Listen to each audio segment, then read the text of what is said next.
noite, pessoal. Aqui quem fala é a Karen Rodrigues. E como eu prometi, trouxe a doutora Gilda Moura. Boa noite, doutora. Boa noite, Karen. Que bom estar aqui de volta, tá? Quando fica um astral bom, a frequência boa flui, né? Fica verdade. solto, fácil, sim, né? Sim.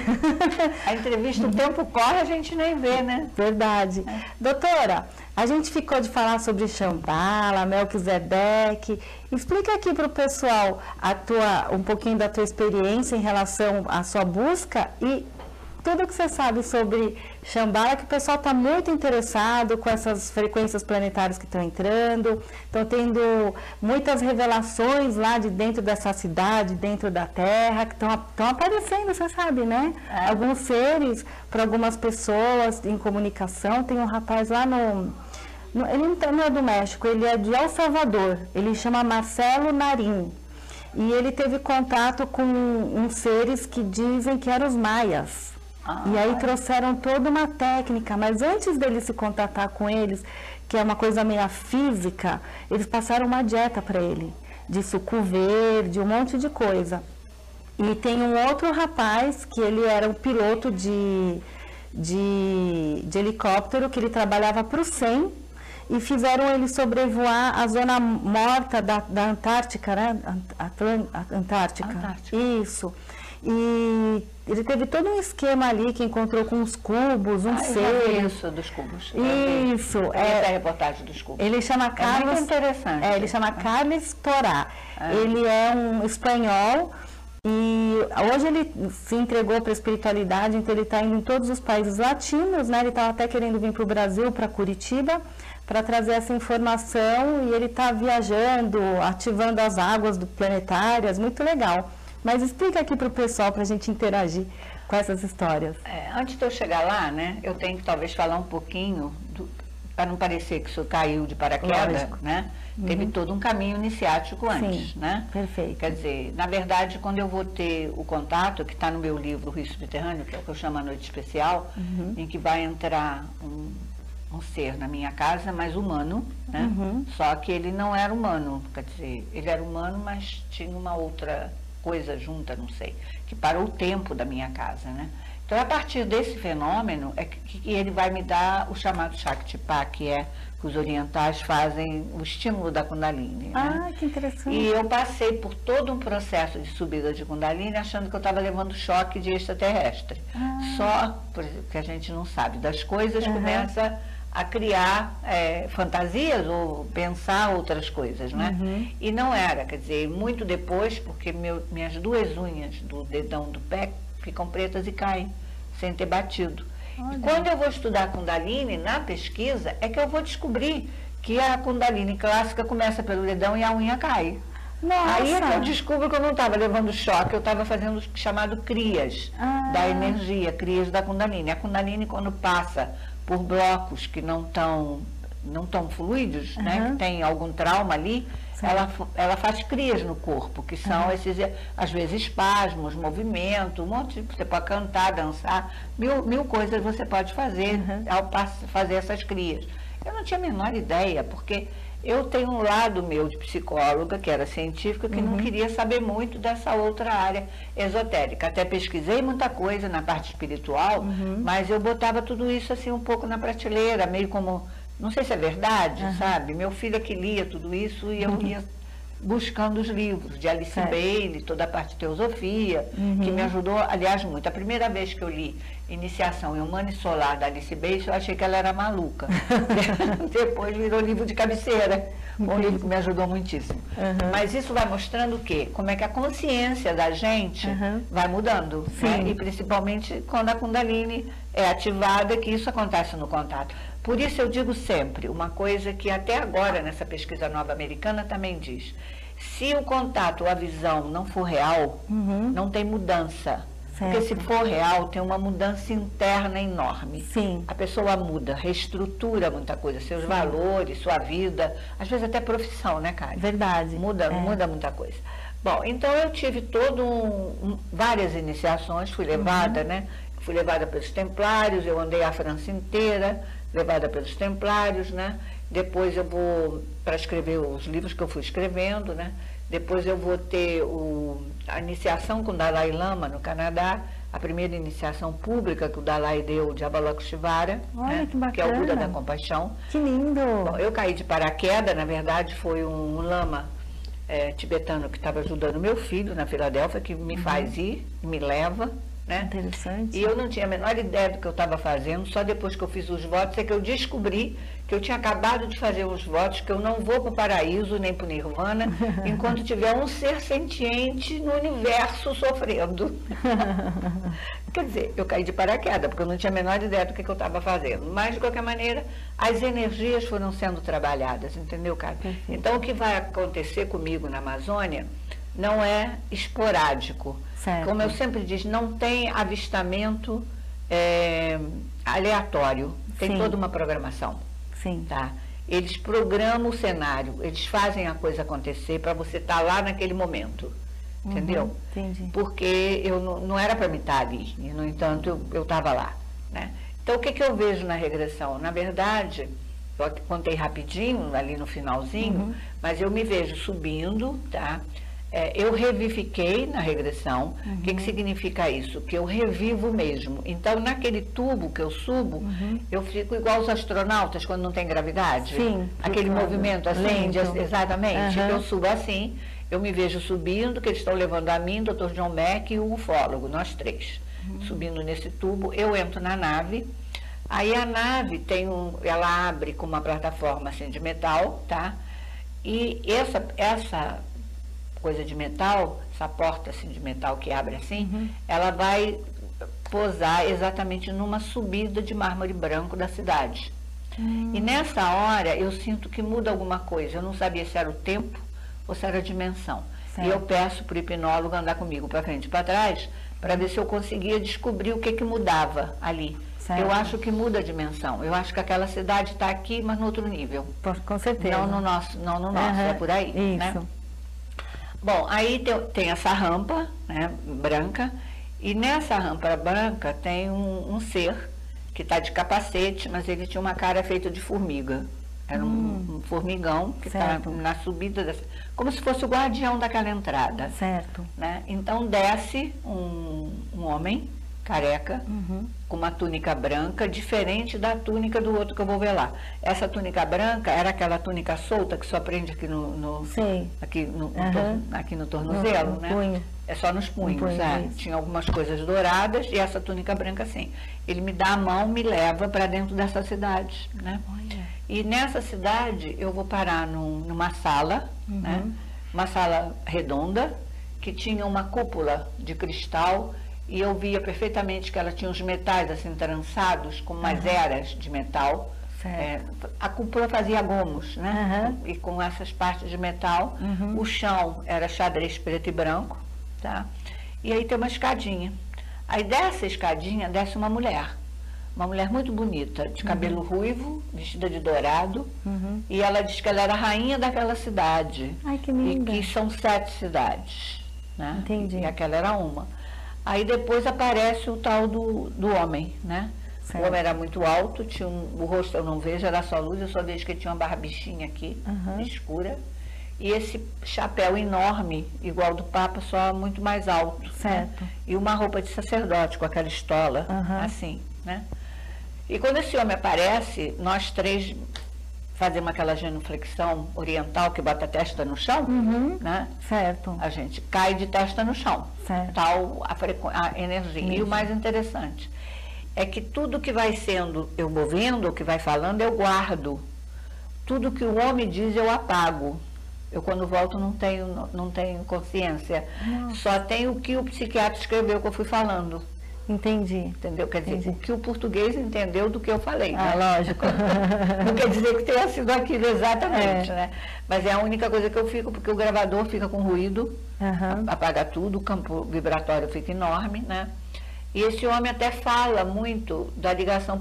A única coisa que eu me lembro que o português me disse que ele fala de alguma ligação de Brasil-Portugal. E do que nós tínhamos que resgatar alguma coisa de Portugal para a gente poder crescer. Né? Que interessante. Tinha uma coisa assim, que está faltando alguma coisa. Em Portugal. Em Portugal, que a gente teria que resgatar, eu também não sei o que é. E essa porque foi TV... só o que ele escreveu. Hã? E a TV, ela chega muito para os portugueses, acredita? Ah, é? Tem muito português que assiste a gente. Interessante. Muito interessante. Bastante, né? Bom, e aí o que acontece? Eu vou procurar, ele vai me ajudar depois a procurar entender tudo sobre o Rei do Mundo, sobre o Preste João, sobre Xambala, né? Eu vou procurar entender, porque para mim aquilo era uma cidade de mestres. Então, cidade de mestres poderia ser Xambala, né? Sim. Mas aí, como eu falei lá no outra coisa, para mim era loucura, para quem não entendia nada dessa área esotérica, né? Como é que eu estava com o Melquisedeque, o Rei do Mundo, ou lá o que seja, na Amazônia. Né? E aí depois vou descobrir que realmente a energia teria vindo para cá, então que teria possibilidade justamente de existir essa cidade numa outra dimensão na Amazônia. Ah, que Xambala ficaria embaixo, porque tem aquele... Eu não sei se está embaixo ou está para cima, eu achei que eu subi, mas tudo bem, de repente eu desci. Não, uma coisa tem uma diferença, pelo menos no mito tibetano, porque eu vou estudar a tradição do mito tibetano, que é diferente. Sim. Porque aqui eles botam a Xambala como a capital do reino de Agartha. Isso. Tá? No mito tibetano, não. Xambala é o reino. A capital é Kapala. Kapala. Interessante. Que quem completamente diferente. Quem falava... Eu vou estudar o mito tibetano de Xambala. Quem falava sobre isso aqui no Brasil era aquele senhor que já faleceu, esqueço sempre o nome dele. O Fred John trouxe os relatos dele. E ele tinha muito conhecimento dessa linhagem e também da parte egípcia, né? Eu esqueci o nome dele. Pois é, mas tinha um senhor também de Brasília que pesquisava muito, que eu tinha um amigo no Rio, e que ele dizia que eu não era agartina, porque eu não sinto que eu tenha nada a ver com a Agartha, tá? Apesar dessa mulher dizer que aquilo era um dos 7 reinos, né? E que aí entraria para essas cidades subterrâneas, né? Certo. Na verdade, seria quando ela disse que ela era rainha de uma dessas cidades, que seriam 7. Aí nós vamos entrar justamente para essas cidades subterrâneas. Mas eu vou estudar o mito, na verdade, o tibetano. Perfeito. Né? E que o reino é Xambala e a capital é Kapala. E as dificuldades do viajante para chegar lá. E essa dificuldade é muito engraçada. Eu tinha um PowerPoint em que eu fiz uma síntese da historinha do monjinho tentando ir até Xambala e todas as dificuldades, tudo que ele tem que fazer. Então tem o Monte Meru que ele tem que dar não sei quantas voltas em volta daquilo, ele tem que entrar por dentro de rio, ele tem que rezar, ele tem que fazer ofertas. Então vai tendo todo o caminho para chegar. E o último estágio desse caminho é a sedução. A sedução sexual. Ele tem que superar isso. Ele tem que superar. Tá? Então tem mulheres lindíssimas que vêm atrás dele, atrás do monge. Né? Tadinho. Ainda bem que o monge não é brasileiro, porque já ia falir ali mesmo. Já que ele não chegava em Xambala nunca. Nunca, falou, vou ficar aqui no paraíso mesmo. Aí o monjinho finalmente, ele supera isso, né? E justamente uma dessas daquines, que são chamadas daquines, essas mulheres lindas que aparecem, é uma dessas daquines que vai levar ele voando até Xambala. Que lindo! Tá? E que vai deixá-lo em Xambala, né? Mas o caminho dele é muito engraçado. E nesses relatos tem várias histórias. Tem uma história, por exemplo, que é muito interessante, que eu sempre costumo dizer, quando o discípulo está pronto, o mestre realmente aparece em qualquer lugar. Sim. Né? Então, uma das histórias é assim, o monjinho está caminhando, né, que ele quer ir para Xambala de qualquer maneira, aí ele encontra um mendigo no caminho que começa a conversar com ele, e o mendigo pergunta, para onde é que você está indo? Eu digo, eu estou indo para Xambala, eu tenho que chegar lá, eu quero me iluminar. Aí o mendigo, que por sua vez era o grande mestre, olha para ele e diz assim, não precisa, tá? Você quer tanto ir para Xambala, eu te ilumino aqui. Que bonitinho. No caminho, que não é o lugar, é com ele, né? Interessante. Aqueles lados... Eu tenho uma história que eu contei outro dia, que é de uma amiga minha portuguesa, em que o marido era bastante, o mestre, o guru, o marido tinha sido de Umbanda, era vidente, e ela era uma executiva, mas ela que fazia todos os workshops, era do Lions, bastante executiva, ela, uma graça. Certo. E eu gosto muito dos dois, né? Mas aí o que acontece? Ela, quando vai ao Japão, com uma excursão grande, ela vai rezando em todos os mosteiros, todos os budas, pedindo ajuda, tá? Aí uma hora ela está num templo, numa escadaria, vem descendo um monjinho velho, o monge chega perto dela, dá um abraço, ela fica encantada, tira retrato do monge. Quando ela chega em Lisboa, ela me liga, Gilda, me ajuda, porque abriu a tampa, está saindo fumaça. Por quê? O monjinho deu o estímulo da Kundalini, o velhinho descendo a escada. Que legal! Olha que legal, no meio de uma excursão. Nossa! Qualquer lugar você pode... Pode estar, né? Pode acontecer. Que interessante. Mas isso é só feito... Você vê que é bem, quer dizer, quando o discípulo está pronto, o mestre vai aparecer em qualquer lugar. Mas isso é feito só por monges tibetanos? Não, esse não era tibetano, esse era japonês. Japonês, é. Ela estava no Japão. Ah, que interessante. Aqueles lados não é mais místico que a gente, né? É verdade. E tem ali a parte... Mas aqui eu fui levada dentro da Amazônia. Então, tem os pontos que a gente sabe que tem aqui essas... tem lugares sagrados especiais. Tem. Ali no Mato Grosso, onde eu ia, era nítido. Ali, você foi, né? Ali não, eu não fui. Em Corguinho eu não fui. Não foi? Não fui a Corguinho. Mas você vai já voltar. fui ao Roncador, né? Mas você vai voltar esse ano? Porque a gente deve fazer os contratados lá. Então vai na fazenda do professor Lúcio. O Lúcio esperou e eu não fui. Olha, doutora, não perde. A gente pegou lá, eu, a Liliane e o Wagner, quando o tempo para. É comum, sabe quando tudo para? Os pássaros ficam quietos, a natureza fica quieta. Geralmente acontece fenômeno nessa hora. Então, e aconteceu, só que quem foi a primeira a sair correndo é eu, né? Eu saí correndo. Eu morro de medo. A gente vai atrás, vai chegar na hora, nossa, eu sou a primeira a sair correndo. Vai lá, não perde não. E aqui no Brasil a gente tem a Serra do Roncador. Eu fui. Foi? Eu fui. Conta. O Roncador eu tenho... eu não vi nada, quer dizer, mas aconteceu um monte de fenômeno elétrico e eletrônico com a gente. Tá. Os celulares, tudo isso. Eu tinha um tablet. E quando eu estava perto ali do Maurinho, no sítio do Maurinho ali, todas as câmeras, o vídeo, tudo caiu. Certo. Menos o tablet. É interessante que o tablet não. Continuou. Então, eu tenho um amigo que estava junto, que nós éramos em 5 que fomos juntos, né? Que ele diz que nós não fomos chipados, não o tablet que foi. Porque tudo que a gente não viu está no tablet. Sério? Sério. Filmou, gravou? Tudo. O tablet tem tudo. Tem luzes no céu, tem luzes que se desdobram, tem um ser que aparece no meio do mato, tem um rosto que ninguém viu, mas a minha sensação é que é Saint Germain, porque é um homem de barbinha ruiva. Que está no meio do mato. lindo! Agora você não sabe o que aconteceu. Você pode achar que eu estou maluca. Não, eu não vou. Mas eu vou contar porque eu tenho testemunha. A minha secretária Cláudia estava junto. O dia que eu fui ver, e que eu peguei as imagens do tablet e joguei numa televisão desse tamanho na minha sala, né? Assim mesmo não era das maiores, mas uma assim. Ela estava comigo. Quando a gente chega nessa foto, que começa a acontecer uma opção de fenômeno no tablet, esquisitíssimo, e que aparece um rosto no meio da vegetação, esse rosto pulou. Nós duas demos um pulo para trás. Quase que gritamos. O rosto virou em 3 dimensões na televisão. Caramba! Essas coisas acontecem lá pro lado de Corguinho, viu? Foi incrível. Tem um rapaz lá que recebeu umas câmaras físicas arcturianas. Eu já vi que a Regina passou por mim. Quer dizer, eu gostaria de ver a câmera, porque é isso que eu ia te dizer. Nós estamos recebendo, quer dizer, nós não. O ano passado, tem mais ou menos, talvez mais de 6 meses, né? Eu estava num carro, num táxi. Eu estou para descobrir o que o carro tem. Porque eu acho que os seres têm alguma coisa nos carros que facilita contato. Deve ter. Ou comunicação. O mental. Comunicação mental. Eu não sei o que o carro ajuda. O mental. O metal, ele atrai. O metal do carro? Ele atrai o campo. Talvez seja isso, que a gente fica dentro de um metal. Pois é. E o metal com algodão. É quase uma caixa orgânica. Pode ser. Pode ser. Eu nunca tinha pensado nesse eu já pensei.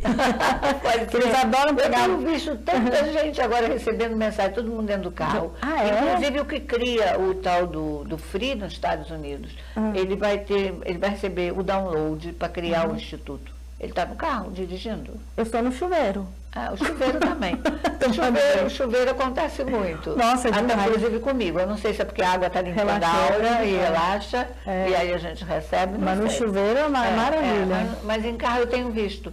E eu recebi um download no carro, em 10 minutos, um vídeo em alta velocidade colorido, me mostrando que queriam fazer um instituto em São Paulo e eu não queria fazer. E me mostrando desde a primeira vez que eu quis criar um instituto até agora. Né? Que interessante. É um filme, a cores. E uma voz que dizia assim, não é isso, não é isso, não é isso. Nada era. Tudo que eu fiz está errado. Porque tudo ele dizia, não é isso. Até a pesquisa dos curadores, a voz dizia, não é isso. Até que ele me dá uma frase só. Ele diz assim, é pesquisa, tá? De cura energética e espiritual com tecnologia de ponta. Uia, eu me encaixo nisso. Pois é, então eu estou pegando os contatados para isso. Eu me encaixo nisso, pode me coisar, não. Coisar é feio, né? Pode estar a serviço aí, porque é incrível como os orgonites que eu fabrico, como consegue, não vai fazer aquela coisa da limpeza do campo eletromagnético como todos fazem, tomba a torre e tal, mas assim, a pessoa dorme com ele e começa a ter a se alinhar com o seu self, começar a trazer suas capacidades mais ativas, despertar pineal, ter interesses em outros assuntos mais espirituais, é uma coisa assim meio que inata. E o mais interessante é que eu atendo pessoas que gostam do meu trabalho, que sabem, conhecem. Mas quando vem aquela pessoa que não conhece, essa é mais engraçada, é a melhor. Porque quando a pessoa conhece, ela pode estar até autossugestionada. Agora, quando a pessoa não me conhece, que é um executivo estressado, que vem aqui e pede meus serviços, ou que é alguém que está brigando muito com o marido, etc. e tal, passa comigo, eu faço todo o trabalho, peço para levar o orgonite e a pessoa me liga e fala assim, menina, eu vi ET dentro do meu quarto? Todos. E eu atendi também uma moça que ela não fez o trabalho comigo da mesa, mas ela comprou orgonites para a empresa, porque ela estava numa empresa extremamente competitiva. Aí eu falei, deixa que eu vou fazer uma pirâmide, se na tua empresa não ligarem, eu vou fazer uma pirâmide, mas vai acontecer o seguinte, pessoas que não estão em ressonância de caráter, de índole, de comunhão com ela mesma, vai ter desinteria, dor de barriga, porque ele vai começar a fazer uma limpeza. Aí ela, tudo bem. Ou seja, todo mundo da empresa teve dor de barriga. Ela me ligou e falou, gente, faz uma semana que todo mundo não para de ir no banheiro. Até fizeram pesquisa na água para saber se estava contaminada. E eu fiquei com vergonha de falar que é orgonite. Falei, olha, deixa, tem que limpar, tem que limpar. Então é mais legal com pessoas que não têm esse conhecimento, que aí eu consigo ter um feedback melhor. E todos, assim, ou ver coisa no quarto, mandala, e tem expansão, é muito legal. E a tecnologia arcturiana, né? Pois e dos seres de Vênus. Ah, dos seres de Vênus? Os orgonites são seres de Vênus. Ah, é? Bom, quando eu comecei a escutar a vozinha deles na minha cabeça, eles não falaram, nós somos de Vênus. Eu fui trabalhando com eles e uma vidente de Porto Alegre, muito conectada, ela falou, olha, você tem contato com seres de Vênus forte, eles têm uma tecnologia que trabalha com vocês. E muito tempo atrás o Urandir também falou para mim, né? Falou, Karen, você vai receber uma tecnologia dos extraterrestres, dos seres de Vênus. Isso eu lembro. E incrível que eu achava que ia vir um ET, sair da nave e me dar algum aparelho. Sei igual eu com livro. E depois eu fui entender que eu faço os negócios que eles mandam. E é engraçado que quando a gente também vai medir os orgonites na radiestesia, os âmstrons deles são muito fortes. E agora agora eu consegui uma moça que vai conseguir ler para mim os orgonites naquele aparelho do Dr. Korotkova, sabe? Não. O GDV. O GDV, isso. GDV. A gente vai ler o campo com a pessoa com orgonite, sem orgonite, assim, com várias situações, né? Que eu tenho várias orgonites, então vai ser legal. Então, eu tenho você e tenho uma psicóloga da minha equipe que também trabalha com orgonite. Ah, que legal. Então, é uma pesquisa que depois a gente pode fazer. É interessante. Mas o mais interessante, eu vou te dizer, eu não ia contar aqui. Ah, que bom. Eu contei no grupo dos contatados, mas aqui eu não ia contar. Mas quando eu pensei assim, conta ou não conta, você vai e fala dos seres de Vênus. Então eu vou contar, porque foi imediato, como quem diz, tem que falar. Então, não te cortando, e essa moça falou que eram seres de Vênus para mim. Isso eu acatei porque ela é bem conhecida em Porto Alegre. Mas como é que ressoa em você? Não, eu super achei que era, né? E aí passou um tempo e eu quis questionar esse ser, porque ele me deu um nome. Ele me deu o nome de Ilka El. Ou seja, El para mim é anjo. E eu pedi uma vez para ele se mostrar. E ele se mostrou, ele era muito grande. Eu lembro que eu estava na casa da minha prima. Lógico que foi em holografia, porque ele falou que se ele chegasse perto de mim, eu explodia. Atomicamente eu não ia aguentar. Então ele se mostrou e eu estava deitada assim no sofá da sala. E eu só vi assim, era tipo um manto branco com o cinto dourado, mas gigante. Aí eu falei assim, mas se mostra, caramba, você está mostrando você gigante. Ele falou, mas eu sou desse tamanho. Eu falei, como assim, tem o quê? Uns 5 metros? Ele, na sua linguagem, sim. Aí eu perguntei, você é de Vênus? E ele falou, sim. Então, eu entendo que sim. E depois de muito tempo... Nós estamos falando de Melquisedeque, o Sanat Kumara é de Vênus. Eles são de Vênus, então. E depois de muito tempo, aí a confirmação mesmo veio quando eu fui ser atendida com a Doriana Tamborini, que hoje a gente é amiga, mas eu queria muito conhecer ela, e quando eu entro, a Doriana fala, você está lotada de extraterrestre arcturiano, mas é uma frequência muito de Vênus com você. Você é de Vênus? Você já fez a sua linhagem cósmica? Eu falei, não, eu não tenho autorização de saber minha linhagem, mas tem um ser que anda comigo. E naquele dia de manhã eu estava fazendo orgonite para depois encontrar com ela. E a frequência dele é muito alta. E ele é bravo. Eles são bravos, são amorosos. Os de Arcturus são amorosos. Os de Vênus não. Eles são assim, ó, tem que fazer. Tipo, eu sou brincalhona, não pode, sabe? Tudo é muito sério, não pode brincar. Eles são meio assim. Não, mas ET, de modo geral, é bastante assim, bem milico. Isso, milico. Não, os arcturianos são palhacinhos. Eu me lembro que o David Jacob, que é o pesquisador de abdução, né? A última vez que eu tive com ele, que eu disse, o senhor mudou, tem menos desgraça agora no final das suas conclusões. Aí disse, para mim, eu mudei, mas eu ainda tenho receio, eles são muito militares. É isso mesmo. Eu lembro, doutora, que uma vez eu arrumei uma paquerinha antes de conhecer o Dorim. E eles falaram assim, você não vai beber. Aí eu falei, lógico que eu vou beber um vinho, você não vai beber. Aí eu peguei e bebi, lógico, fiquei alegre, porque eu não sei beber, e eu não bebo, então qualquer copinho você fica alegre. E aí eu voltei para casa e eles falaram assim, você está de castigo. E eles me deixaram. Eu fui no dia seguinte tomar café da manhã na padaria, que era um domingo, e quando eu fui passar meu cartão, a mulher falava, não está autorizado. Eu falei, mas eu tenho dinheiro, não está autorizado. E a vergonha? Eu falei, mas eu só trouxe o cartão, você me conhece, eu tomo café aqui. Assim, não, tudo bem, Karen, você passa aqui depois. Aí eu falei, isso é sacanagem. Aí eu saí, fui aqui no Mambo Supermercado, passei e o cartão passou. Falei, desculpa, você.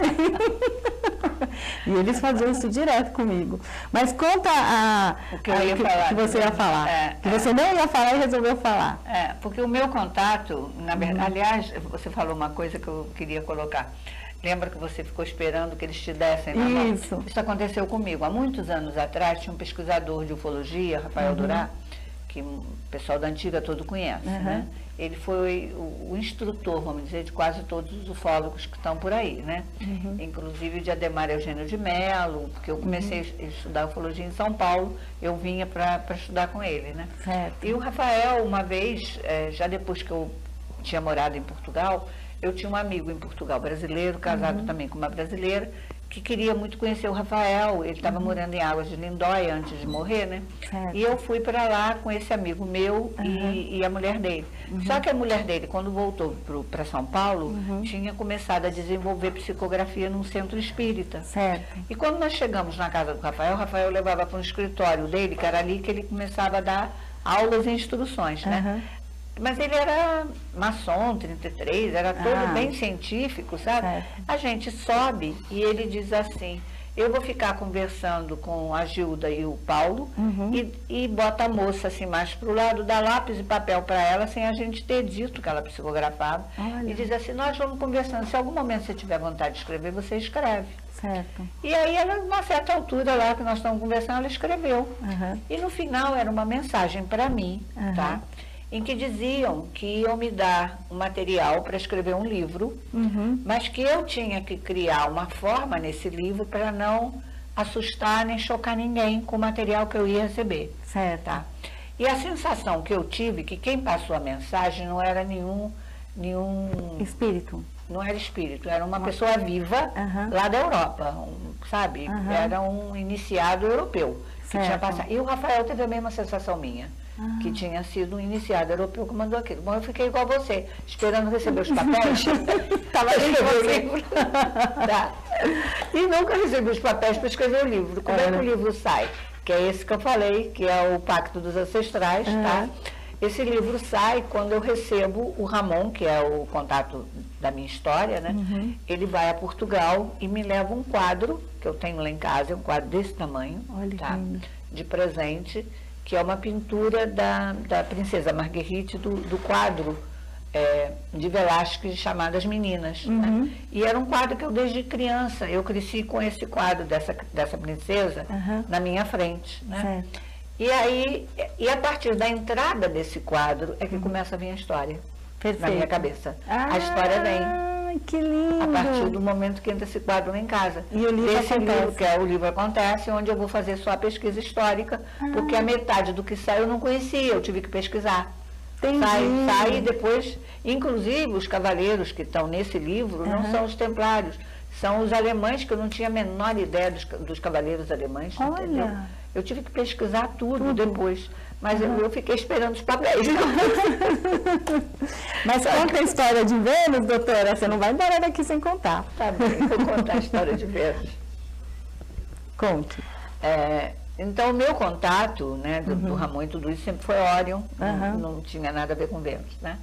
E aí eu fui agora, tem um mês mais ou menos isso. Eu fui convidada para dar uma palestra na Serra da Beleza. Ai, que legal. Lá em Conservatória. Lá tem bastante avistamento. Pois é, então essa pousada da Serra da Beleza, ela fica assim, você tem uma visão do vale inteiro, é uma coisa deslumbrante, você não faz ideia do que é a vista. Certo. Ela tem um platô, ela tem um segundo platô e um terceiro platô mais baixo. A pousada fica aqui, né?